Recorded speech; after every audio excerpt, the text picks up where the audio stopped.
नमस्कार। चलिए आज गणित के दुनिया की एक मजेदार सैर करते हैं।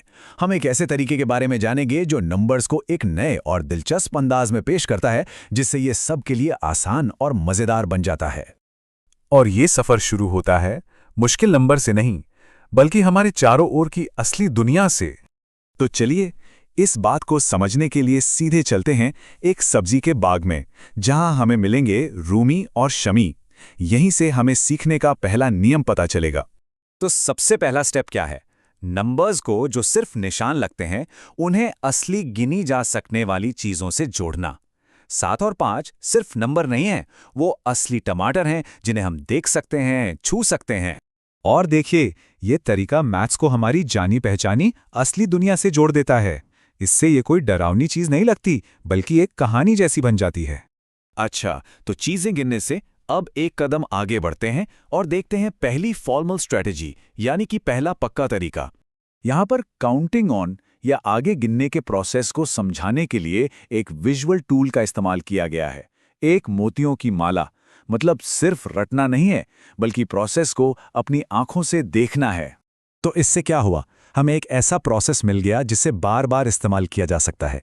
ये एडिशन के सवालों को सॉल्व करने का एक बेसिक टूल है, जो किसी भी जोड़ने वाले सवाल पर काम करेगा। और अब हम आते हैं इस पूरे टीचिंग मेथड के दिल पर, जहां असली जादू होता है। चलिए देखते हैं कैसे। अब यहां देखिए, एक ही सवाल है, लेकिन दो स्टूडेंट्स, सपना और गौरी, बिल्कुल अलग अलग तरीकों से एक ही जवाब तक पहुंचती हैं। सपना तो सीधे सीधे आगे गिनने वाला तरीका अपनाती है, लेकिन गौरी कुछ अलग ही करती है। गौरी का तरीका दिखाता है कि वो नंबर्स को सिर्फ एक यूनिट की तरह नहीं देख रही, वो उसे टुकड़ों में तोड़कर समझ रही है। उसके लिए 12 सिर्फ 12 नहीं है, बल्कि 10 और 2 का एक ग्रुप है। ये समझ के लेवल पर एक बहुत बड़ा जंप है। तो असल मुद्दा क्या है? मकसद सिर्फ तेजी से या किसी एक सही तरीके से जवाब लाना नहीं है। मकसद है नंबर्स की समझ को डेवलप करना और सोच को फ्लेक्सिबल बनाना। तो एडिशन पर पकड़ मजबूत होने के बाद ये सफर अब इसके उल्टे ऑपरेशन यानी सब्ट्रैक्शन या घटाव की तरफ बढ़ता है। और इस कॉन्सेप्ट को भी देखिए, एक खेल के जरिए समझाया गया है। 2 कैरेक्टर्स हैं, अंजलि और रेनू। एक आगे कूद रही है और दूसरी पीछे।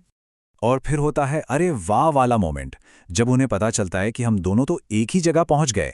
मतलब आगे जाना यानी जोड़ना और पीछे आना यानी घटाना, दोनों हमें नंबर लाइन पर एक ही जगह पहुंचा सकते हैं। ये एक जबरदस्त इंसाइट है। ये टेबल इस बात का सबूत है। देखिए, स्टार्टिंग पॉइंट्स अलग, ऑपरेशन अलग, लेकिन एंडिंग पॉइंट यानी नतीजा बिल्कुल सेम है। इससे ये बात साफ हो जाती है कि जोड़ना और घटाना एक ही सिक्के के 2 पहलू हैं, एक ही लाइन पर जुड़ी हुई 2 क्रियाएं। और आखिर में इन सारे टूल्स और स्ट्रैटेजीज को एक साथ लाया जाता है असली दुनिया की मुश्किल मल्टी स्टेप प्रॉब्लम्स को सुलझाने के लिए। तो सबसे पहला काम क्या है? कहानी को सिंपल मैथ्स के फैक्ट्स में तोड़ना। कहानी में हो क्या रहा है? पहले कुछ कम हो रहा है और फिर कुछ बढ़ रहा है।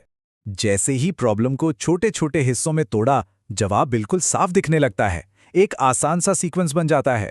अब ये कोई डरावनी कहानी नहीं, बल्कि 2 सिंपल स्टेप्स वाली पहेली है। और ये इस पूरे सफर का क्लाइमैक्स है। असली दुनिया की एक पहेली को सुलझाने के लिए अपनी सीखी हुई सारी स्किल्स का इस्तेमाल करना। ये सिर्फ मैथ्स नहीं है, ये लॉजिकल थिंकिंग है। तो ये पूरा अप्रोच हमें एक सवाल पर लाके खड़ा कर देता है। क्या मैथ्स का मकसद सिर्फ सही जवाब पाना है, या फिर सोचने के अलग अलग तरीके सीखना भी उतना ही जरूरी है? मतलब क्या हम प्रोसेस को अहमियत देते हैं या सिर्फ रिजल्ट को? ये सोचने वाली बात है।